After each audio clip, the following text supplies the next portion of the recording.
নমস্কার বন্ধুরা, রিনার রসুই আপনাদের সবাইকে স্বাগত। আজকে আবার আপনাদের সামনে হাজির হলাম নতুন একটা রেসিপি নিয়ে। মাছের মাথা দিয়ে বাঁধাকপি। বাঁধাকপি আপনারা অনেকেই রান্না করেন, খুব ভালো রান্না করেন, তবে আমি কিভাবে মাছের মাথা দিয়ে বাঁধাকপি রান্না করি সেটা দেখতে থাকুন। রেসিপিটি আপনাদের ভালো লাগলে অবশ্যই লাইক, কমেন্ট, শেয়ার করে দেবেন আর আমার এই ছোট্ট চ্যানেলকে সাবস্ক্রাইব করে দেবেন। বাঁধাকপি নিয়েছি। এই লম্বা ধরনের এই বাঁধাকপিগুলো কিন্তু খুব ভালো হয়, একদম ঠাসা থাকে এবং টেস্টও খুব ভালো। এটাকে আমি সরু সরু করে কেটে নিচ্ছি। কপিটা আমি প্রেসার কুকারে একটুখানি ভাপিয়ে নেব, তাহলে রান্নাটা তাড়াতাড়ি হবে। তার জন্য এখানে 1 চামচ মতো তেল দিলাম আর একটু 5 ফোড়ন আর একটা তেজপাতা। তারপরে কপিগুলো আমি এর মধ্যে দিয়ে দিচ্ছি। আপনারা যদি মনে করেন বাঁধাকপিটা কড়াইয়ে ভাপিয়ে নেবেন সেটাও নিতে পারেন, তবে আমি এটা প্রেসার কুকারেই করি।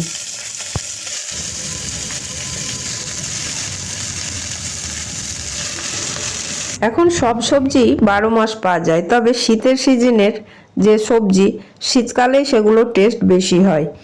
বাঁধাকপি অনেকটাই হয়ে গেছে, তাই জন্য এর মধ্যে আমি একটা ঢাকা দিয়ে দিচ্ছি, তাহলে একটু পরেই এটা অনেকটাই কমে যাবে। দেখুন, এটাকে এবার নাড়াচাড়া করলেই অনেকটা কমে যাবে।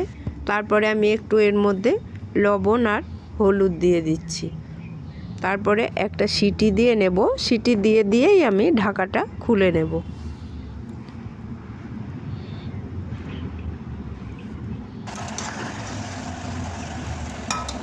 অনেকটাই কমে গেছে। বাঁধাকপি ভাপাতে কোনো জলের দরকার পড়ে না। এবার ঢাকাটা লাগিয়ে একটা আমি সিটি তুলে নিচ্ছি। এবারে ঢাকা খুলে আপনাদেরকে দেখাচ্ছি বাঁধাকপিটা একদম গলে যায়নি, মোটামুটি একটু ভাপানো হয়ে গেছে। আর নিয়েছি একটা মাছের মাথাটাকে 2 টুকরো করে নিয়েছি। এবারে মাছটাকে আমি ভেজে নেব। কড়াইয়ে তেল দিয়ে দিলাম। এবার মাথাটাকে ভালোভাবে লাল করে ভেজে নিতে হবে, না হলে একটা আষ্টে গন্ধ থাকবে।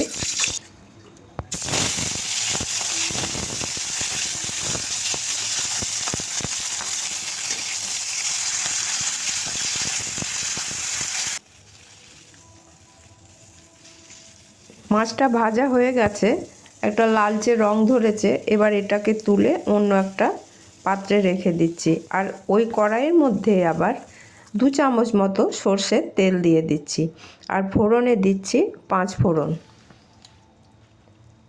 5 ফোড়ন থেকে একটা সুন্দর গন্ধ বেরোতে শুরু করলে আমি একটা আলু কেটে রেখেছি, বড় সাইজের আলুটা দিয়ে দেব। তেলের মধ্যে আলুটা নাড়াচাড়া করে আমি একটা পেঁয়াজ কেটে রেখেছি, সেই পেঁয়াজটাও এর মধ্যে দিয়ে দিচ্ছি। তাহলে আলু আর পেঁয়াজ একসাথেই খুব ভালোভাবে ভাজা হয়ে যাবে।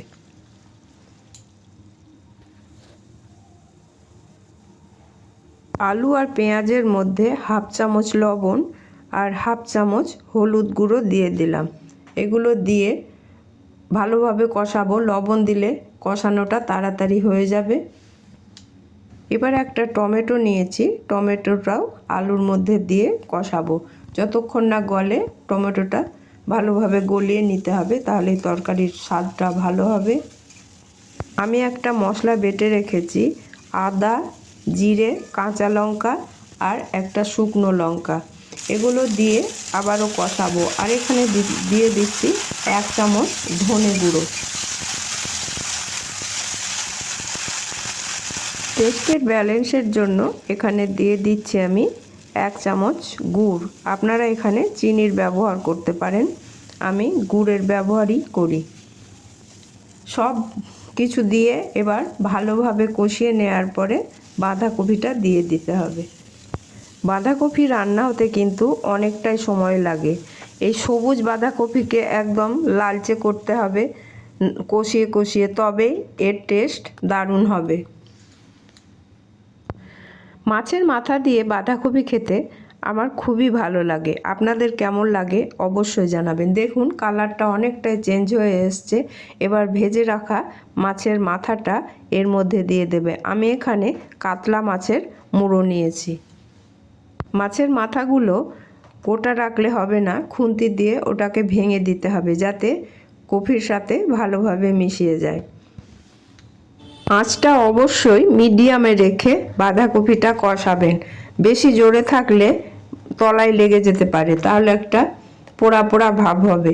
দেখুন বাঁধাকপি প্রায় হয়ে এসছে, কালারটা অনেকটাই চেঞ্জ হয়ে এসছে। এখন কফির মধ্যে আর সবুজ ভাবটা একদমই নেই, একটা লালচে ভাব এসছে। এবারে এর মধ্যে আমি দিয়ে দিচ্ছি 1 চামচ ঘি আর হাফ চামচ মতো গরম মশলা। মাছের মাথা দিয়ে বাঁধাকপির রান্না একদম কমপ্লিট। আমার এই রেসিপিটি আপনাদের কেমন লাগলো অবশ্যই একটা কমেন্ট করে জানাবেন। ভালো লাগলে লাইক ও শেয়ার করে দেবেন। পাশে থাকা বেল আইকনটা অবশ্যই অন করে রাখতে ভুলবেন না।